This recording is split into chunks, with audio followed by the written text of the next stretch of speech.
Welcome to the deep dive. Today we're facing a truly unique historical record.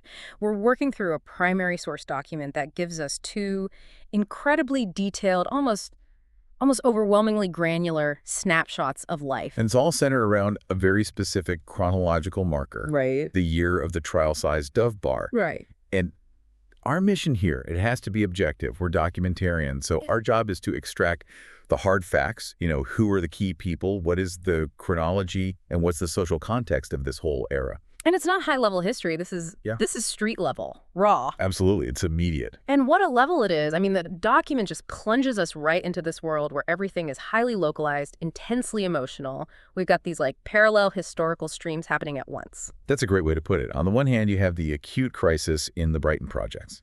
Defined by this long-standing violence, right? Exactly, and constraints. And then on the other hand, we're tracking this severe, really rapid sociocultural change happening around Winchester High School and the Alston Spur. It's just a remarkable document for its detail. I mean, it covers everything from criminal movements and physical ailments to the deepest, most personal fears.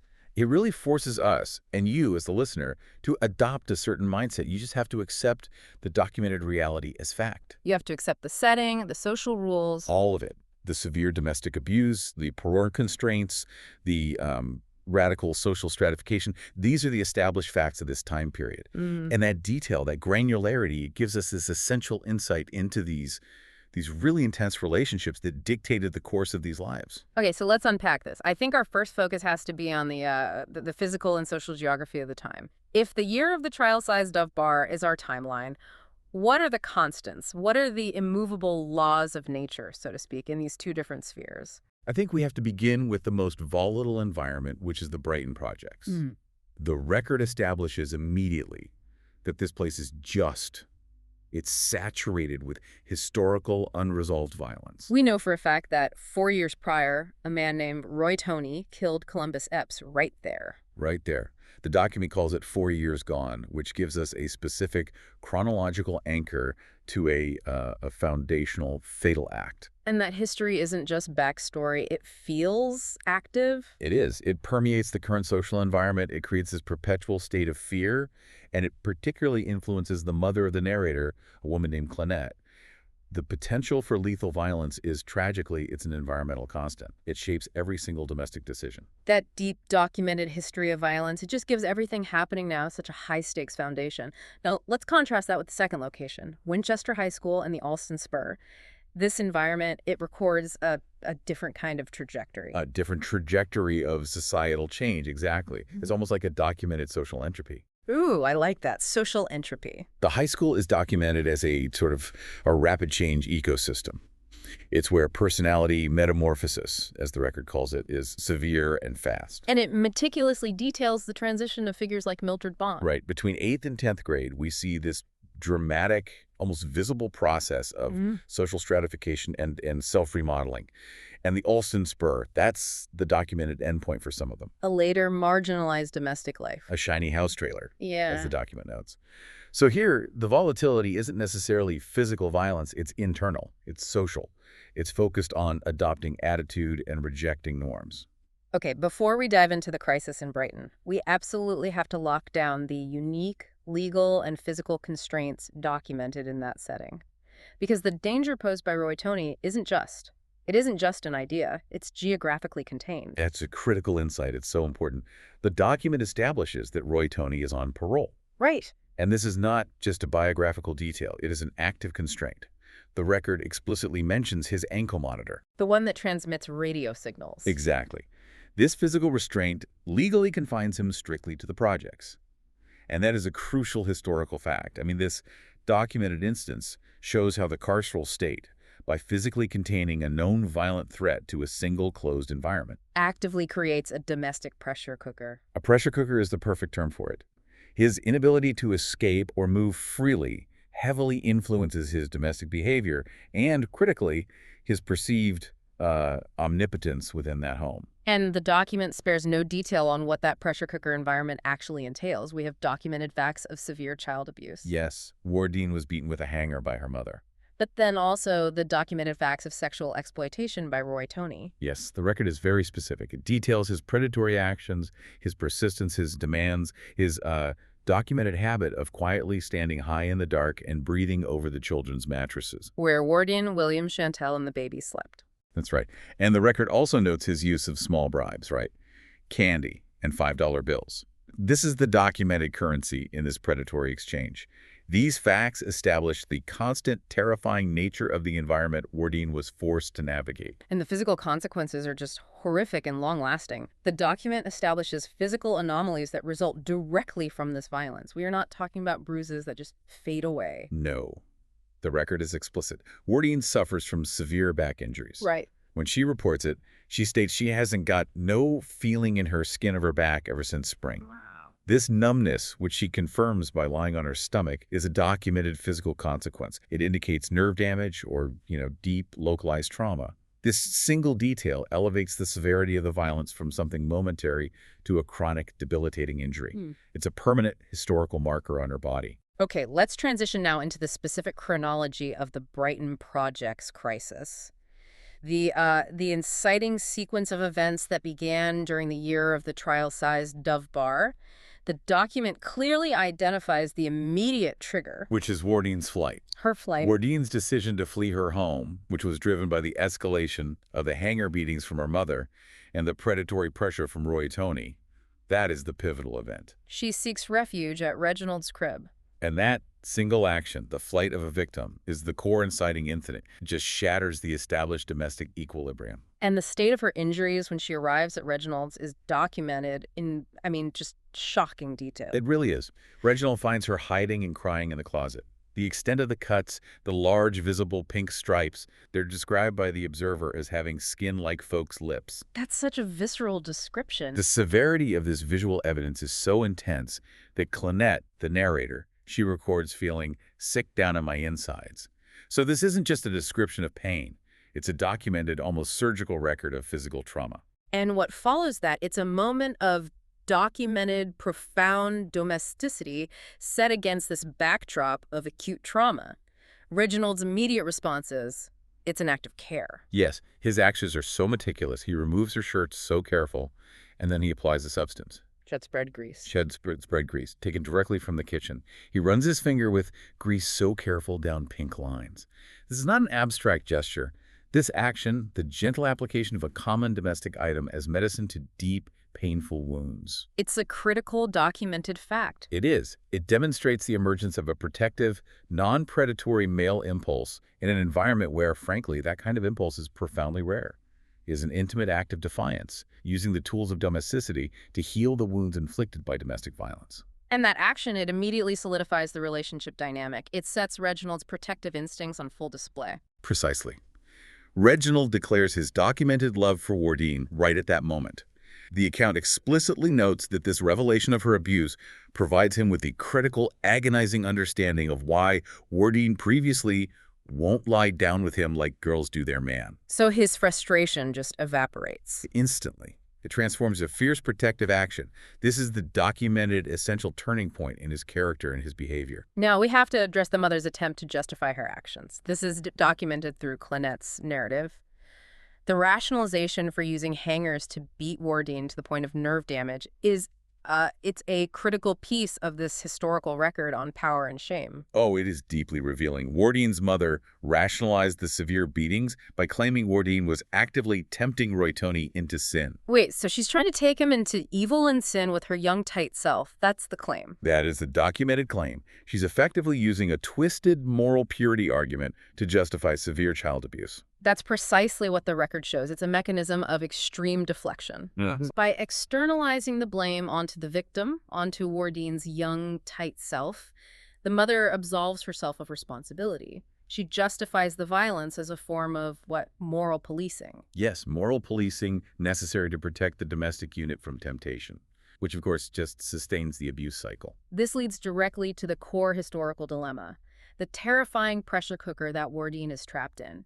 Her fear isn't just about the pain. It's about the social consequences of telling someone. Her terror is absolute. She explicitly threatens suicide if the abuse is reported to the authorities. And her fear is so specific. It's rooted in her mother's documented threats. Exactly. Yeah. She believes reporting the sexual abuse, the predatory contact, will be interpreted by her mother as confirmation that Wardine has already lied down with Reginald. Which would violate her mother's standing lethal threat. The threat to beat Wardine to death if she sleeps with a man before she's 16. The document establishes her fear of death as the dominant factor dictating her desperate desire for silence. The role of the witness here, Clynette, Wardine's half-sister, is so central. Despite seeing the injuries and knowing the danger, she stays silent. Her silence is maintained and is driven by her fear of Roy Toney. She notes that her own mother is terrified of him.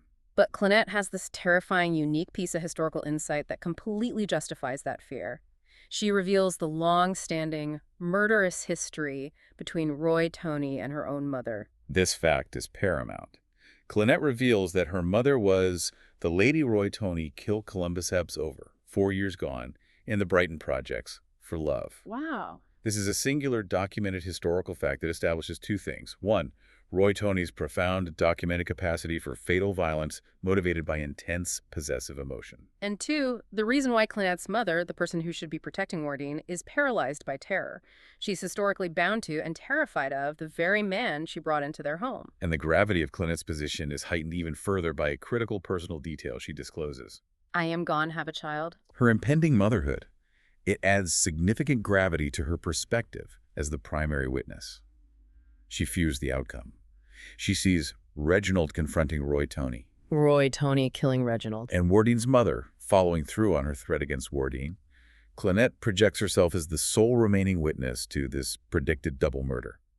Her silence, therefore, is rooted not just in immediate fear, but in a long-term strategy for her own survival and the protection of her unborn child within this incredibly volatile environment. In this section of the record, it concludes with the final documented intent of Reginald. What action does he declare he's going to take? He's resolute. He declares his intention to seek out Roy Toney directly. He's going to say him to not mess with Wardine or breathe by her mattress at night. He even specifies the location. The Brighton Project's playground where Roy Toney do business? And he frames the confrontation as a resolution, man to man. This documented declaration, it just sets the stage for the unresolved, impending confrontation, leaving the historical record at a point of maximum kinetic tension. Violence isn't just possible, it's planned. All right, let's dedicate some time to thoroughly profile the key individuals documented in this Brighton Projects crisis. We have to start with Wardine herself. She is the central figure, the one whose suffering initiated this whole documented crisis. Wardine is profiled primarily as the victim of sustained domestic and predatory abuse. Her immediate state is recorded as being like to die of scared. Right. Her actions, fleeing and then disclosing the details of her nerve-damaged back and the precise pattern of the cuts, that's what ultimately broke the cycle of silence and escalated the conflict. And it is a critical documented fact that she retains this deep concern for her self-image, even in her dire state. Yes, that question, is she still pretty, she cried. This documented preoccupation with beauty, despite the trauma, it reveals a desperate attempt to retain agency and humanity in the face of just brutal objectification. Moving to the gravitational center of the threat, Roy Toney. His profile is just defined by violence, constraint, and these complex family ties. Roy Toney is factually documented as a violent paroled offender and the current domestic partner of Wardine's mother. The foundational historical fact is the killing of Columbus Epps 4 years prior. A lethal action motivated by love or possession. Something like that. Yeah. And we must constantly refer back to the fact of his constraint, the radio-transmitting ankle monitor. The document confirms that his violence is geographically contained, making him this terrifying, unavoidable fixture of the home. And his predatory behavior is noted in such detail. The breathing, the touching, the use of bribes. Furthermore, the account establishes a critical familial tie. He's the brother of Wardine's absent father, which makes the predatory behavior incestuous and deeply, deeply complicated. The foil to Roy Toney in this dynamic is Reginald, Wardine's partner. His trajectory is one of sudden protective enlightenment. Reginald is documented not by his past, but by his decisive present actions. He transforms from a frustrated youth into a fierce protector upon seeing the evidence of Wardine's abuse. His specific, documented acts of care, the gentle removal of her shirts, the careful application of the shed spread. The medication. That's definitive proof of his commitment. His willingness to confront a documented killer like Roy Toney, an act that Clennett assesses as potentially fatal, it just underscores his absolute commitment to protecting Wardine, regardless of the mortal cost to himself. His documented intent is lethal conflict. And finally, Clennett, the witness. Her historical value really lies in her perspective and her documented proximity to the central figures. Clennett is documented as Wardine's half-sister and an active participant in the community. She's seen jumping double Dutch with Dolores Epps. The sister of the man Roy Toney killed. The very same. This connection isn't accidental.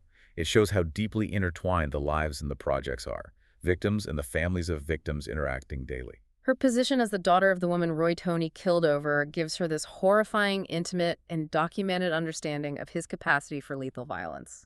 It does.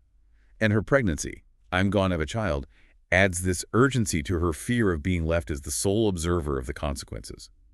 She is the document's truth teller, whose silence is a strategic choice for survival. Okay, let's execute the dramatic transition that the source document requires of us now. We are leaving the acute, contained violence of the Brighton projects, with its focus on survival and immediate physical threat, and shifting to the second, equally detailed historical account. And it's a very different account.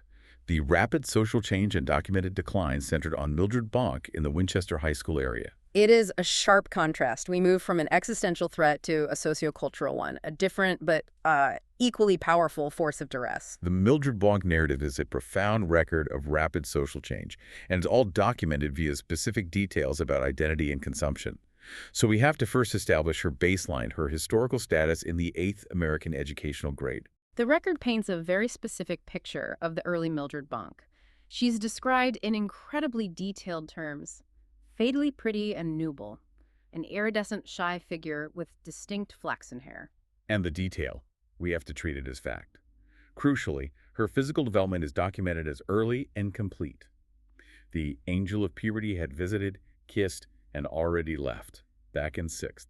So she's defined as mature beyond her years, but still possessing this pre-adolescent shyness. Exactly. Her physical presentation, the diffident movements, and the specific silly shoes. The orange keds with purple, glitter-encrusted laces. Those are documented artifacts of an identity rooted in vulnerability and a kind of ethereal beauty.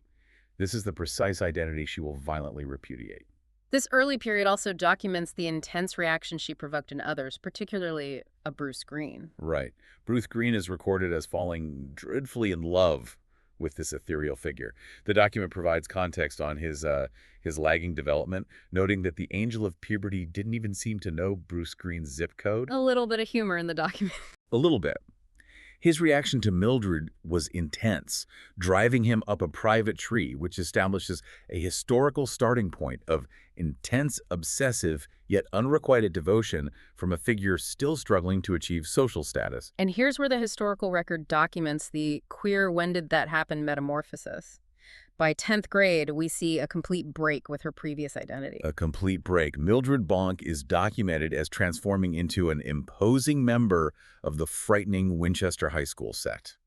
This change is radical. It involved concrete, observable alterations in both her public behavior and her physical presentation. This rapid transformation, it's a documented example of self-remodeling, shedding a vulnerable identity to adopt a mask of social invincibility. That's a great way to put it. So let's detail the specific artifacts of this new, frightening persona. What are the documented actions that define this 10th grade Mildred? They are actions defined by risk and a rejection of institutional constraints. Smoking full-strength Marlboros. Skipping school at lunchtime. Driving away in loud, low-slung cars to consume alcohol and drugs. Driving around with illegal, high-wattage sound systems. And the use of masking agents, Visine and Chloré, is also documented. Which confirms the constant concealment necessary for this high-risk lifestyle. She is fully assimilated into a high-risk, countercultural set that's designed to intimidate and rebel against any perceived norms. And her physical transformation is just as dramatic as her behavioral shift. Her previous dear diffident face is documented as being replaced by a bored mask of attitude. And this attitude, it's not just posture, it's a documented social defense mechanism. And then there's the hair. The hair. Her signature flaxen hair was aggressively teased and gelled into a severe, frightening style that the document vividly and specifically likens to the consequence of a finger stuck into an electric socket. That severe styling is a documented physical declaration. It signals her complete repudiation of the shy, accessible 8th grade Mildred L. Bonk. Jumping forward to the year of graduation, the document confirms that Bruce Green successfully followed her into this new social stratum. He didn't just watch her transform, he transformed himself to catch up. His trajectory required conscious effort. He saved up for a low-slung old car, which was a material artifact necessary for entry into the frightening set. Right. He had to practice and adopt attitude, even trying it out on his own aunt. Critically, he developed a documented will, succeeding to become way more bored, imposing, and frightening than even Mildred Bonk. This successful assimilation shows that the power of his initial obsession fueled a complete self-reconstruction, allowing him to achieve domestic proximity with her. And the document finally details their cohabitation era, providing a specific historical record of the household composition and the economic reality off the Austin spur. The domestic arrangement is described as a shiny house trailer, and the document explicitly lists the inhabitants: Bruce, Mildred, their infant daughter, Harriet Bonk Green, another frightening couple, and the infamous Tommy Ducey. This crowding, combined with the location, it defines the environment as marginalized, outside typical societal observation. For sure. And the domestic economy reveals the fragile balance that sustained this unit. Bruce Green provided the crucial, stabilizing economic factor. He secured a steady job at Leisure Time Ice. That's the documented anchor.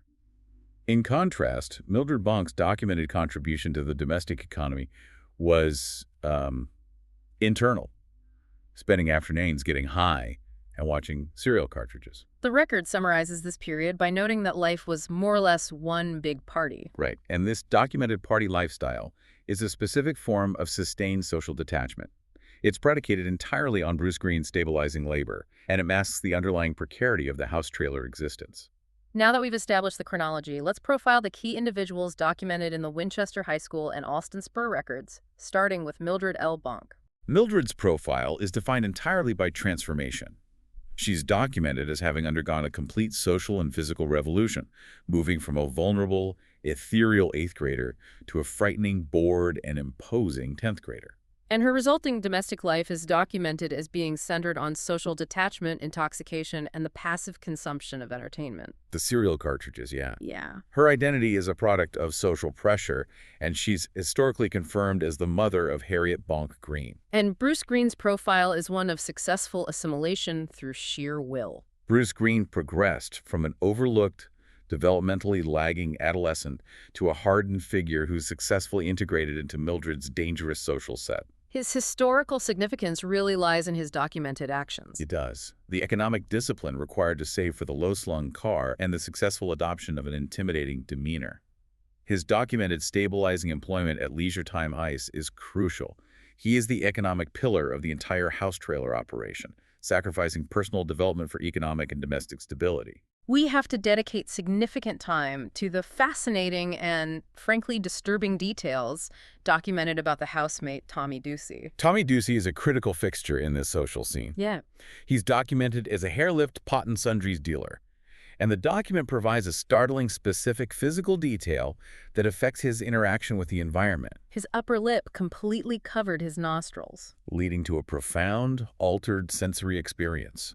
The record states explicitly, as a clinical fact, that all he could smell was lip. Wow. This physiological fact is an incredible historical detail. It's documenting a life lived with a fundamentally impaired sense of reality. And this impairment ties directly to the domestic environment of the trailer, doesn't it? It does. His domestic activities included keeping several large snakes in unclean, uncovered aquaria. This practice created a noticeable, pervasive odor within the small house trailer environment. And because of his documented physical condition, his inability to smell anything but his own lip. He was completely unaware of the foul conditions created by the unclean aquaria. This makes him a central, unsettling, and passively destructive feature of the trailer environment, a constant pollutant that only the other inhabitants could perceive. Finally, we acknowledge Harriet Bonk Green, the infant daughter. Harriet's existence confirms the maturity of the domestic relationship between Bruce and Mildred. Her documented physical characteristic is noted simply and clinically. She is tiny, incontinent. And that small, honest detail, it underscores the immediate, messy reality of life in the Alston Spur trailer. It's a necessary counterbalance to the documented big party atmosphere. It confirms the undeniable domestic responsibilities that existed alongside the chronic intoxication and social risk. So we've now completed the analysis of both documented historical realities. The task remains to synthesize what the document reveals by presenting these two intense, simultaneous worlds. The synthesis is clear. While they are geographically and functionally distinct, acute violence in Brighton versus rapid sociocultural decay in Winchester-Alston, both accounts detail lives under extreme duress. Both environments normalize violence and/or self-destructive behavior as the primary mechanisms for survival and coping. Absolutely. In Brighton, the documented pressure is immediate, existential, and specific. It's the daily threat of lethal violence from Roy Toney, the physical containment provided by the ankle monitor, and the resulting trauma of the beatings that caused Wardine's nerve damage. Whereas in Winchester-Alston, the pressure is more insidious. It's defined by the rapid cultural transformation into attitude, a rejection of vulnerability in favor of a board mask. And the decline into a marginalized existence centered around intoxication and transient relationships, away from mainstream societal structures. Both trajectories are documented records of profound societal stress. What's so fascinating here is how the document elevates the smallest, most mundane actions to historical significance because of the intense environment they occur in. That is the core insight. The document serves as a powerful, ground-level record of agency. We see that in highly volatile environments, the most basic acts of care or economic discipline become heroic acts of resistance or survival. Let's reflect again on the sheer historical weight of Reginald applying that shed-spread grease to Wardine's wounds. That small, domestic, caring action, using kitchen grease as a salve, is documented proof of intense protective defiance against a violent structure. It's a statement of love and commitment made with the most common of materials. And it contrasts so starkly with the mother's violence using a hanger from the closet. It does. Or consider Bruce Greene's actions, saving up specifically for a low-slung car. That documented act of economic discipline and sustained will, intended solely to achieve the social visibility required to be close to Mildred Bonk, is a historical marker of profound dedication. Even if that dedication leads them into a high-risk lifestyle in the trailer, it was his method of catching up to the social volatility she embodied. The record leaves us, the historical analysts, with two major, critically unresolved historical conflicts. In Brighton, we're left hanging at the point of maximum tension. The impending, documented confrontation between Reginald and Roy Toney. The document only records Reginald's lethal intent. To seek out Roy Toney man to man. The chilling historical implication is Clynette's prediction of murder and Wardine's subsequent retaliatory death at the hands of her mother. The fate of these individuals is, well, it's unknown to us. And in Alston, the crisis is slower, more domestic. We are left questioning the long-term stability of the big party domestic arrangement. While Bruce Greene's job at Leisure Time Ice provides the economic anchor, the entire household is predicated on intoxication, the documented presence of the deeply unsettling, non-smelling Tommy Ducey and his unclean Aquaria. And the required care for the infant Harriet. Exactly. How long can an economy based on one steady job sustain a culture of intoxication and risk?